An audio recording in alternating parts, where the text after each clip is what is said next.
انسانوں کا بنایا ہوا ٹائٹن آبدوز 3800 میٹر کی سمندری گہرائیوں میں جا کر پانی کا پریشر برداشت نہ کر سکا اور پھٹ گیا۔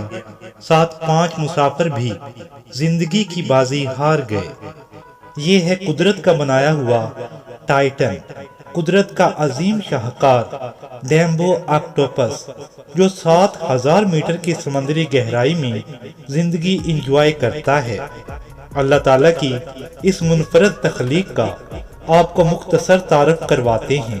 ڈیمبو آکٹوپس ایک نہایت منفرد اور دلچسپ سمندری جانور ہے جو اپنی بڑی کانوں جیسی پتلیوں کی وجہ سے مشہور ہے۔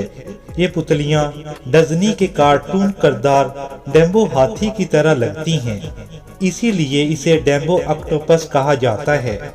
ڈیمبو آکٹوپس سمندر کی انتہائی گہرائی 3000 میٹر سے 7000 میٹر میں پایا جاتا ہے۔ یہ گہرے سمندری علاقوں میں رہنے والے چند جانوروں میں سے ایک ہے۔ اس کا جسم نرم جیلی جیسا ہوتا ہے، رنگ نارنجی، سفید یا گلابی ہو سکتا ہے۔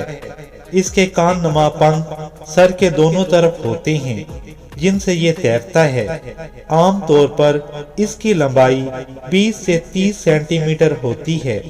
یہ چھوٹے سمندری جانور کھاتا ہے جیسے کیڑے، چھوٹے کیکڑے وغیرہ۔ یہ شکار کو چوس کر نگل لیتا ہے۔ اس کے دانت نہیں ہوتے۔ مادہ ڈیمبو آکٹوپس انڈے گہرے سمندری پتھروں یا مرے جانوروں پر چپکا دیتی ہے۔